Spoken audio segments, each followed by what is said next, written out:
দেয়ালে থেকে যাবে, তখন সামনে আগানো ছাড়া আমাদের আর কোনো বিকল্প থাকবে না। বাংলাদেশ জাতীয়তাবাদী দল বিএনপির সাথে জামাত ইসলামী দীর্ঘ আন্দোলন সংগ্রাম করেছে। জামাত ইসলামী বিএনপিকে একটি বন্ধু প্রতিম সংগঠন দল মনে করে। বোরহানউদ্দিনের জামাত ইসলামী এটাও মনে করে যে বোরহানউদ্দিন ভোলা 2 আসনের প্রার্থী হাফিজ ইব্রাহিম মানি বিএনপি নয়। জামাত ইসলামী মনে করে বিএনপি শহীদ জিয়ার সংগঠন, বিএনপি খালেদা জিয়ার সংগঠন। সেই সংগঠন অন্যায়ভাবে কাউকে আঘাত করার হুকুম দিতে পারে না। সেই সংগঠন 2 নম্বরই করে ভোটের মাধ্যমে কাউকে পাস করার জন্য বলতে পারে না। প্রিয় ভাইরা, আমরা দায়িত্বহীন কণ্ঠে শ্রদ্ধা রেখে বলতে চাই, আগামী ভোটে কেউ যদি ভোট ডাকাতি করে আর করার নিয়তে আসে, তাহলে মেহরবানি করে বাবির মোহরটা আদায় করে দিয়ে আসবে। কারণ জামাত ইসলামী এটা মনে করে যে বিগত 3টি নির্বাচন এদেশের মানুষ সুষ্ঠুভাবে ভোট দিতে পারে নাই। 1,500-এর মতো আমাদের সন্তানেরা জীবন দিয়েছে তথাকথিত সিলমারার নির্বাচনের জন্য নয়। জামাতে ইসলামী দাবি করেছে যে সংস্কার করতে হবে।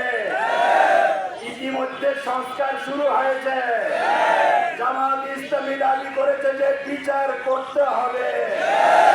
ইতিমধ্যে সন্ত্রাসের গডফাদার খুনি হাসিনার বিচার হয়েছে। অতএব জামাত ইসলামী দাবি করছে আগামী ইলেকশন হবে সুষ্ঠু ইলেকশন। জনগণের নেতা নির্বাচনের অধিকার জনগণকে দিতে হবে। জনগণ যদি বিএনপিকে এমপি ইলেকশনে পাস করে, মোস্ট ওয়েলকাম, আমরা সালাম দিয়ে বরণ করব। কিন্তু জনগণের ভোটাধিকার নষ্ট করে আমাদের বুকে লাথি মেরে ভোট ডাকাতির পুনঃ নির্বাচন জামাত ইসলামী এদেশে হতে দেবে না। প্রতিহত করা হবে দেশের জনগণকে নিয়ে। আমরা বোরহানউদ্দিনকে একটা শান্তির রাজত্ব দেখতে চাই।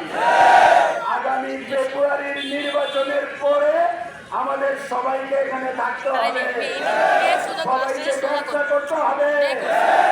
জামাত ইসলামীর সেই নেতাদের উত্তরসূরি কর্মী, যেই নেতারা পালায় না, জীবন দিয়েছে, হাসতে হাসতে ফাঁসির রশি বরণ করেছে, কিন্তু পালায় নাই। এজন্য প্রিয় ব্যবসায়ী ভাইয়েরা, সকলকে আহ্বান করবো, আপনারা সন্ত্রাসকে না করুন, চাঁদাবাজকে না করুন, ইনডিসিপ্লিনকে না করুন, সুশৃঙ্খল ভাবে সকলকে রাজনীতি করার পরিবেশ তৈরি করুন। আপনারা সবাই রাজি আছেন তো? আমাদের সবাইকে তো অভিজ্ঞান করুক। আসসালামু আলাইকুম।